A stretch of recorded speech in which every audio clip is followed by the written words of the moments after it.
সঙ্গম একজন অন্তরঙ্গ বহিরঙ্গ গুরুকে বলা হয় তত্ত্ব গুরু, আর অন্তরঙ্গ গুরুকে বলা হয় তত্ত্ব গুরু।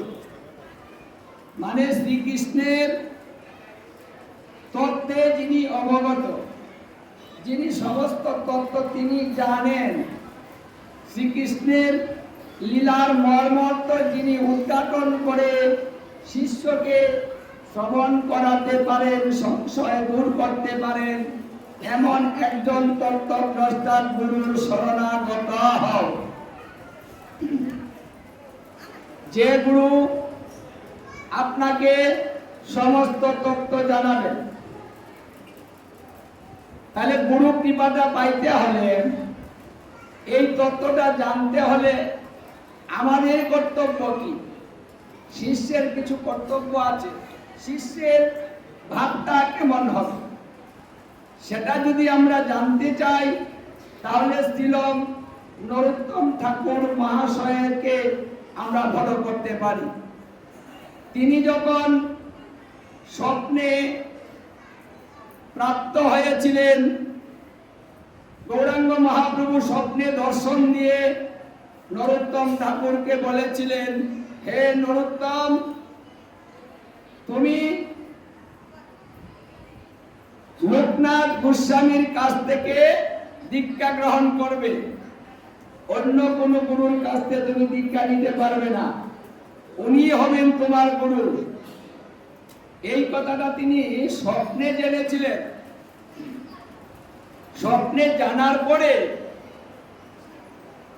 লোকনাথ গোস্বামী কে, ওনার বাড়ি কোথায়, থাকেন কোথায়, আশ্রম কোথায়, কোনো ঠিকানা জানা নেই। তাহলে সেই গুরুদেবকে কি করে খুঁজে বের করবেন? আজকাল যে যুগ, যে সুন্দর সুযোগ সুবিধা আমাদের, তখনকার যুগে তো সুযোগ সুবিধাটা ছিল না। যে কল করে একটু খোঁজ খবর নিয়ে নিব কোথায় কি আছে, বা গুগলে সার্চ দিয়ে বের করে ফেলবো কোন মন্দিরটা কোথায় আছে, ওই সুযোগ ছিল না।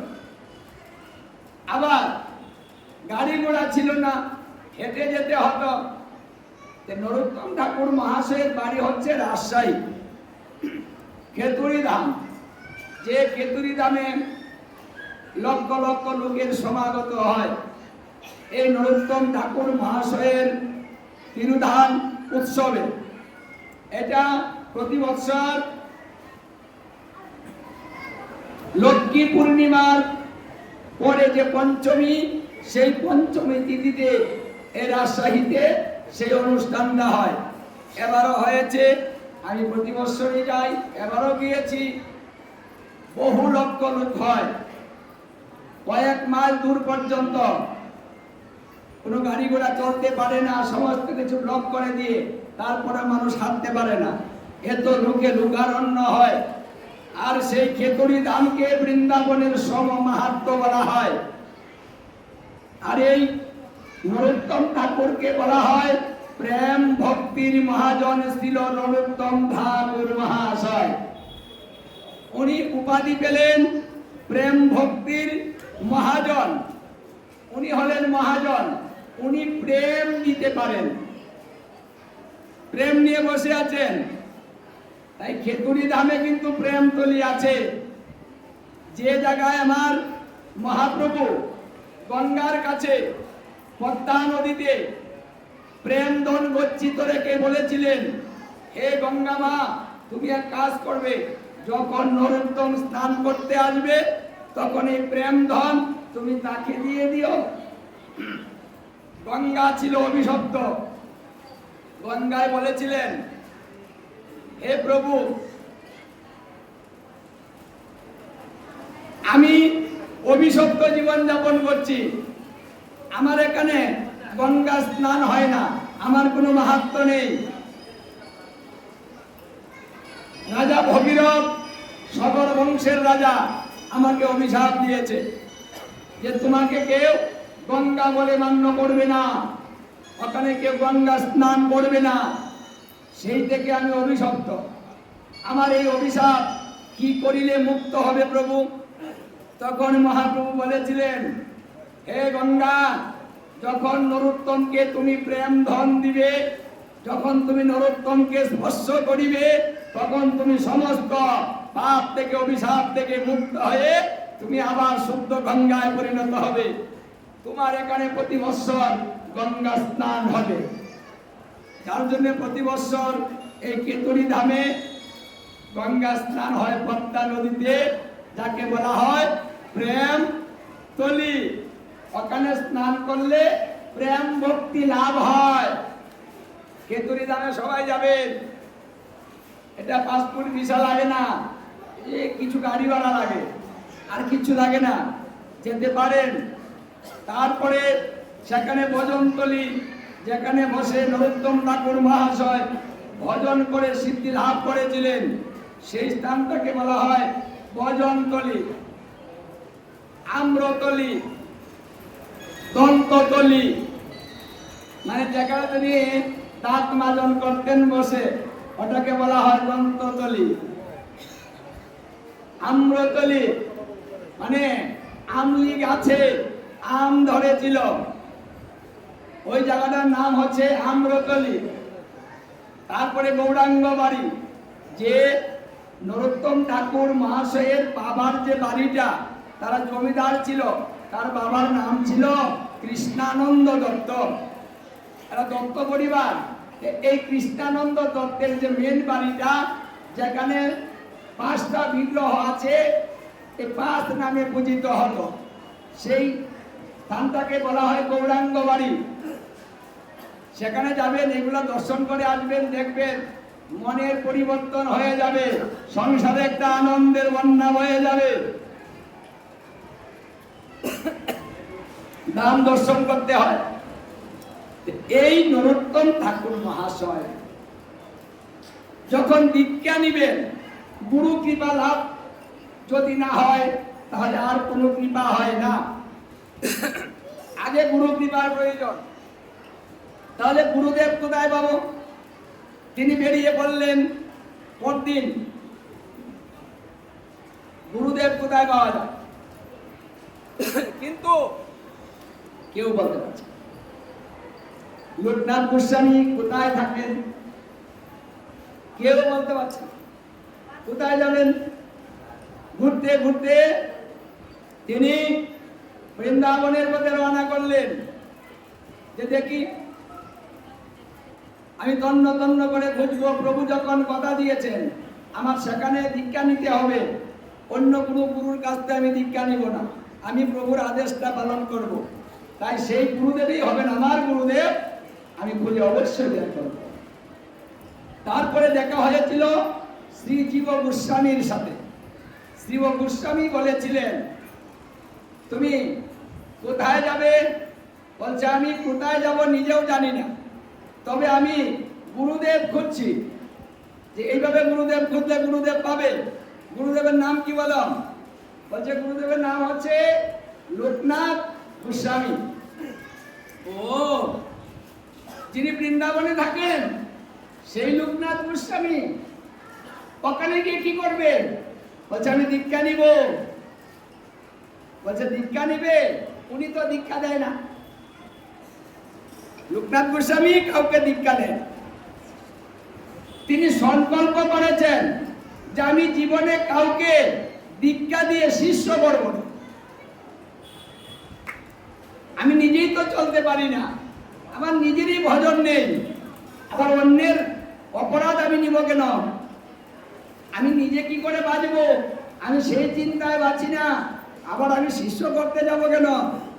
আমি জীবনে একটা শিষ্যও করব না, এটা আমার সংকল্প।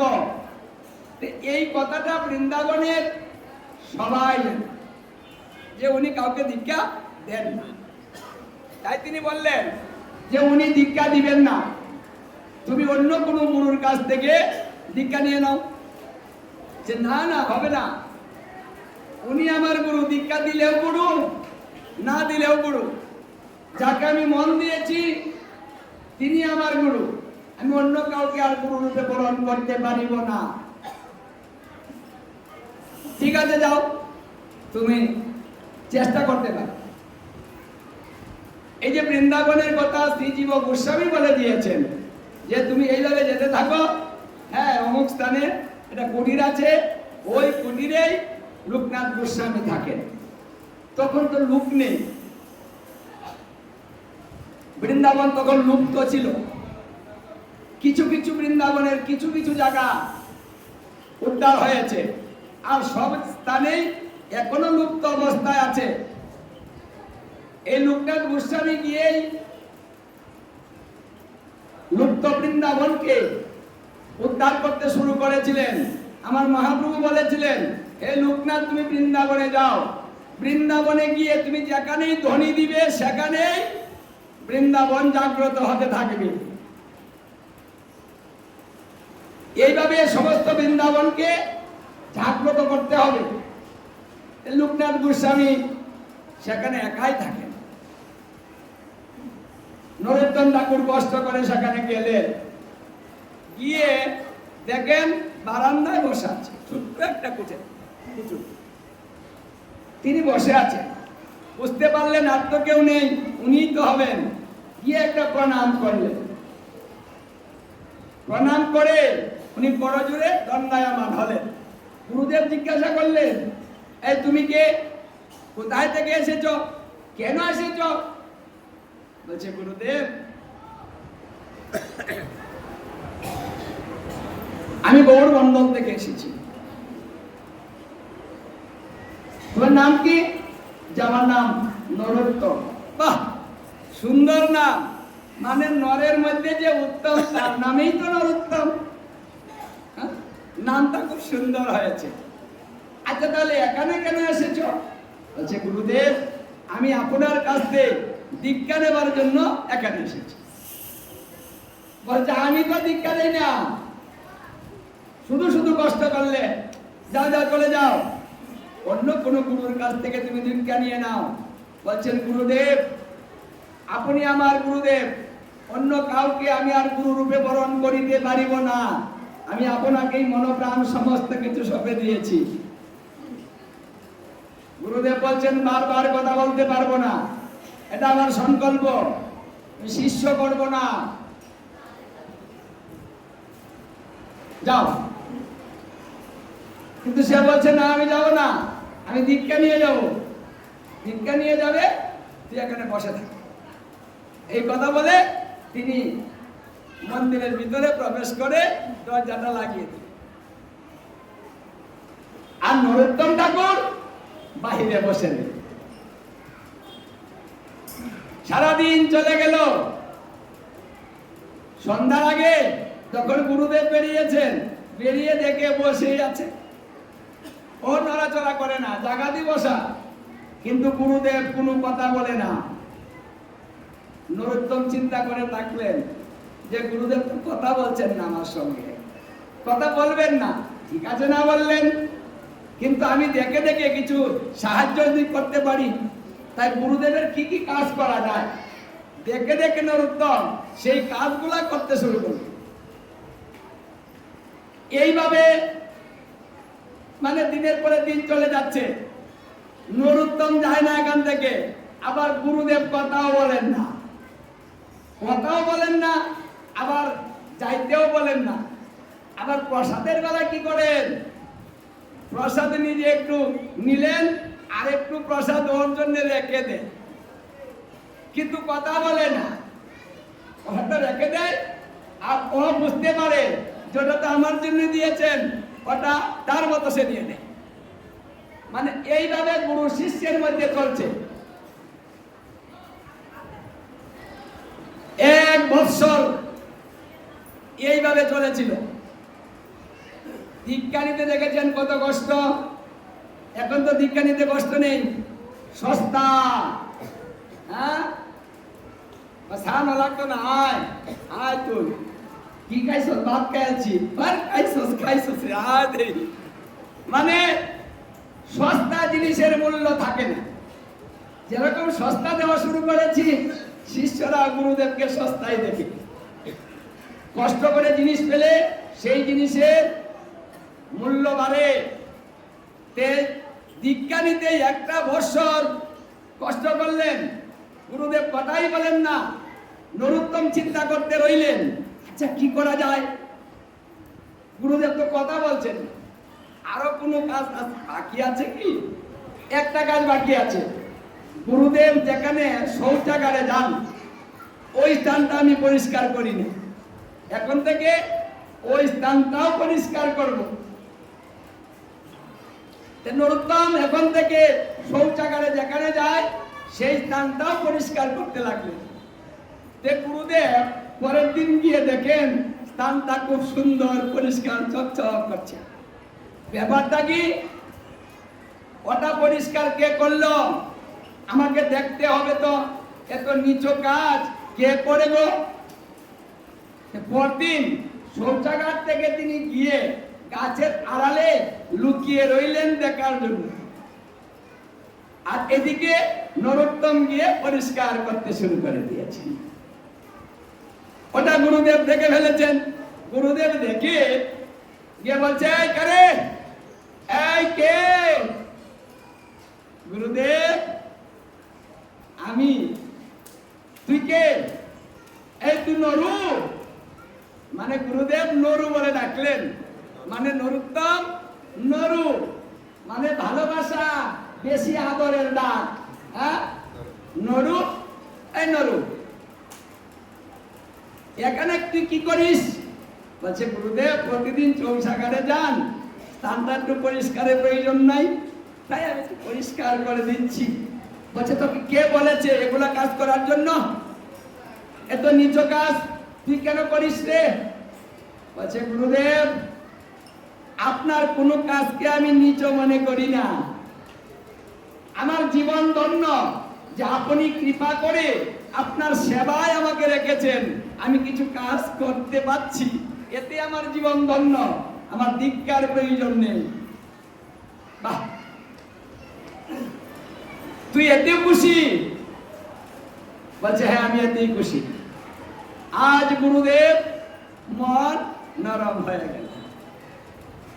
শিষ্যের কাছে শক্ত হয়ে গুরুদেব থাকতে পারলেন না। বলছে নরোত্তম তোর এত শ্রদ্ধা, এত ভক্তি, আমার প্রতিজ্ঞাটা আমি আর রাখতে পারলাম না, আমি প্রতিজ্ঞাটা ছেড়ে দিলাম, আমি সিদ্ধান্ত নিলাম আমি তোকে দীক্ষা দিব, দীক্ষা দিয়ে একটা শিষ্য আমি বানাবো। আমার সংকল্প ভঙ্গ করে দিলাম।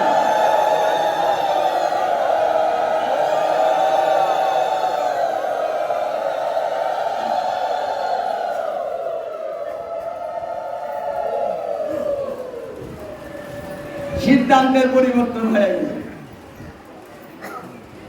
আয়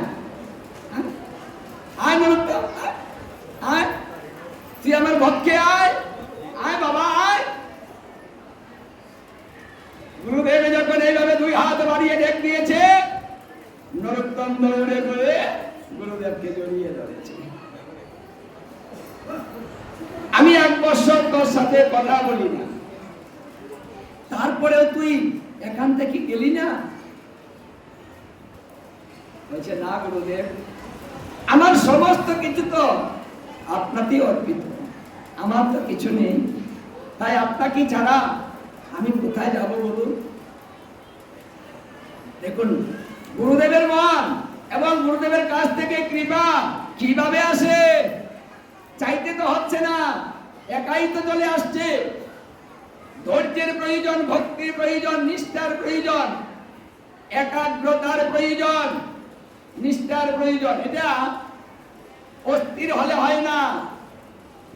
আচ্ছা আমরা যদি গুরুদেবের কাছে মন্ত্র নিতে যাই, যদি গুরুদেব 3 দিন ঘুরায়, পরে ওই গুরুর কাছ থেকে দীক্ষা নিবেন? 1 দিন ঘুরালেই নেয় না। ওই দেশে গুরুদেবের অভাব নাই, বাপরে কি দাম যে দেখাইলো গুরুদেবে, গেলাম ঘুরাইয়া দিল, না লইলে কি হইব?